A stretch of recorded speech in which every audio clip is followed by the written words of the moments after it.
The Mayo Clinic made $1.5 billion in profit last year, and they are a nonprofit. Let that sit for a second. I'm sorry, what? One of the most respected healthcare institutions in the world, a nonprofit, posted $1.5 billion in profit. The Cleveland Clinic, also a nonprofit, posted an operating margin exceeding 4% on $18 billion in revenue in the same year. These organizations are not out there apologizing for their financial success. They're not hiding it. They're using it to fund research, expand access, and serve more people than they ever could if they were running on fumes and good intentions. That's incredible. It's incredible! So why is your nonprofit treating profit like a four-letter word? Now, before you roll your eyes and say, Kimberly, I'm not the Mayo Clinic. I know. I'm not talking to billion-dollar health systems today. I'm talking to nonprofit leaders doing $500,000 to $5 million a year who are trying to figure out how to stop living grant cycle to grant cycle. Can you do that? And here's why those big numbers still matter to you. Notice that the Mayo Clinic, with all of its resources, all of its donors, all of its brand recognition, is still only operating at roughly 3 to 4% margin. And the Cleveland Clinic is the same. These organizations with endowments most of us will never see in our lifetime, and they're still being intentional about generating surplus. So what does that tell us? It tells us that margin discipline is not a small organization problem. It is a financial health discipline that the best run organizations in the world practice at every size. The difference is that you are earlier in your journey, which means that your target margin is higher, not lower. What? And here's why. So when you're operating between 500,000 and 5 million, you likely don't have a massive endowment backing you up, right? You don't have 50 years of donor relationships to fall back on. You don't have a brand name that survives a financial scandal. What you have is this year's budget and next year's hope. It's not going to be enough. And that means your margin target needs to be 10 to 20% right now. Not because you're greedy, but because you're building the foundation that those larger organizations built decades ago. See it through. Build a foundation. You're creating the emergency fund, the reserves, the runway that gives your mission a fighting chance of surviving long enough to matter. And here's the good news. As you grow, as those reserves hit 3 to 6 months of operating expenses, as your donor base diversifies, as your financial foundation solidifies, your required margin naturally decreases. You've already built the cushion. Now you're just maintaining it. But right now, you're in building mode, and builders need margin.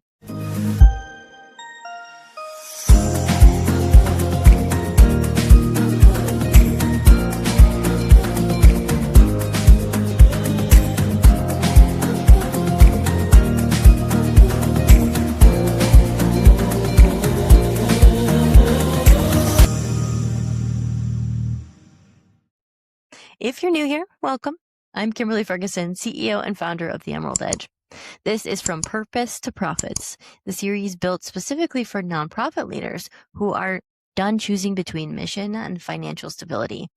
We've spent the last few episodes dismantling the myths, the profit myth, the martyrdom trap, and the last episode, why your bank balance is one of the most misleading numbers in your entire organization. Today, we're diving into the numbers and why they matter. They matter! I'm going to give you 3 reasons that your nonprofit needs a deliberate 10 to 20% profit margin. And then we're going to talk about exactly how to build one, including the conversation you're going to need to have with your board. Oh, boy. So reason number 1, survival. It's basic, right? A nonprofit with zero margin has zero runway. No buffer, no cushion, no ability to absorb a single unexpected hit without going into crisis mode. Unless this is a major crisis. A major donor pulls out, a grant gets denied, a program costs way more than you projected. Any of these things, completely normal in the nonprofit world, can send a zero margin organization into a financial tailspin. The Nonprofit Finance Fund recommends maintaining 3 to 6 months of operating reserves. You cannot build reserves if you are spending every dollar you bring in. It's just mathematically impossible. I guess that makes sense, but So a 10% profit margin on a $500,000 budget is $50,000 a year going into reserves. On a $1 million budget, that's $100,000. In 3 years at either size, you have a cushion that can absorb almost anything. That is not greed. That is governance. Oh, smart. So reason number 2, growth. You cannot expand your mission on a budget that barely covers today's operations. Every program you want to launch, every community you want to reach, every staff member you want to hire, all of it requires capital, right? And capital requires margin. March. The most impactful nonprofits in the country, the ones actually moving the needle on the issues they care about, are not the ones running the leanest budgets. They're the ones who figured out how to generate enough surplus to reinvest in their own growth. Emulate what works. Margin funds mission. Period. I guess that's the end of that. Reason number 3, and this one's the one that makes most nonprofit leaders sweat. You're bored. Here's the reality of owning a nonprofit, right? Many boards were built with scarcity mindset baked in. They were trained, sometimes explicitly, to view any surplus as a sign that you're overcharging, underserving, or misallocating donor dollars. Yikes. And if you walk into a board meeting and say, I want us to target a 15% profit margin, you might get some very uncomfortable looks across that table. So here's how you reframe it. You don't call it profit. Most nonprofits don't call it profit. You call it mission protection. It is your most sacred duty to protect the mission. You say, our goal is to build a financial reserve that ensures this organization can serve this community not just this year, but for the next 20 years. That sounds pretty good. Sounds very good. And to do that, we need to operate with a deliberate surplus. And here's how that looks. Here's how we build it. And here's what it protects us from. Show them the solvency ratio we talked about in the last episode. Show them what happens to organizations that don't build margin. Show them United Way, for example. Show them the nonprofit that closed their doors, not because their mission failed, but because their finances did.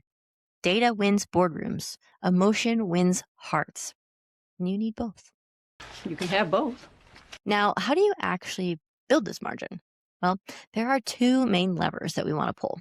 Pull the lever, Grunk. We're going to touch on the first one briefly and then go deep into the second one because, well, the second one is where most nonprofits are leaving money on the table. So lever number 1 is we want to trim the fat. So we need to go ahead and do a line-by-line audit of your expenses. Every vendor contract, every subscription, every overhead cost. Ask yourself one question about each one. Is this directly funding our mission or our capacity to deliver it? If the answer is no, we can cut it, renegotiate it, or find another way to justify it with the data. This is not about being cheap. It's about being intentional. And our next lever, which is the hero of today's episode, is program pricing.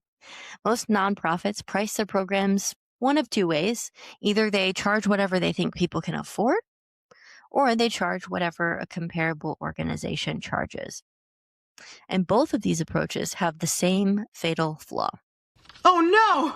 They ignore what the program actually costs to deliver. So instead, you should be considering the most important items by following the 3 C's. So calculate your true program cost. This is not just direct costs, the supplies, the facilitator, the venue. True program cost includes your allocated overhead, your share of executive director's salary, your share of the rent, your share of the accounting software, your share of every operational cost that makes it possible to run that program. Every single one. The formula is straightforward. Direct program costs plus your allocated indirect costs divided by the number of participants. That is your true cost per person. Most nonprofit leaders who do this exercise for the first time discover they have been undercharging by 30 to 50%. Wow, that's a lot. Not because they were being generous, because they never knew what the program actually cost. Our next C is check the market. What are comparable programs charging in your area? What would a for-profit provider charge for the same service? And note I said for-profit.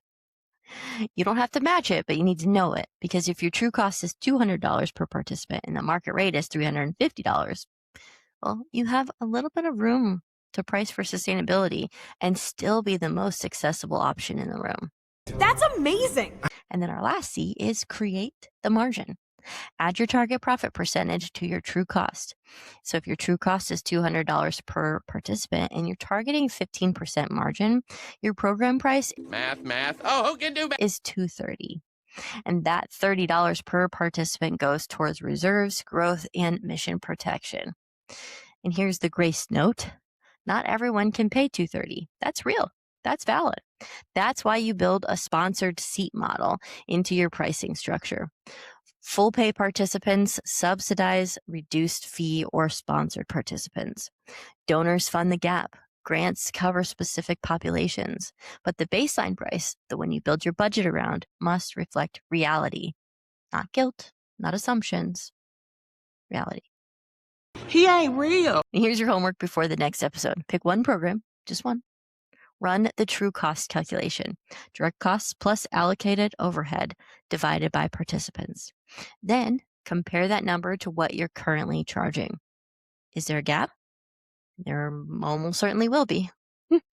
That gap is your starting point, not a reason to panic, a reason to plan. And if you want help running that calculation or building a pricing model that your board will actually approve, that's exactly what we do at the Emerald Edge. Use the link below to connect with us. If you remember nothing else from this video, though, remember this. Data makes decisions, and decisions make dollars. So don't sleep on this week's homework. I'll get on that right now. This has been From Purpose to Profits, where we prove that doing good and doing well aren't opposites. They're partners in creating lasting change. And remember, if you don't know what your programs cost, you don't know if you can afford to keep running them. But I need to help them. And if you're sitting there thinking, okay, Kimberly, I've got the margin target, got the pricing framework, but my revenue is still almost entirely dependent on one or two grants. And I know that's a problem. Well, you're right. And that is exactly what we're tackling next, because a nonprofit that lives and dies by a single funding source isn't a sustainable organization. It's a gamble. It's not gambling. Sounds like gambling. And next episode, we're talking about how to diversify your revenue so that losing one grant never has the power to close your doors again. So keep leading with purpose, and I will see you in the next episode.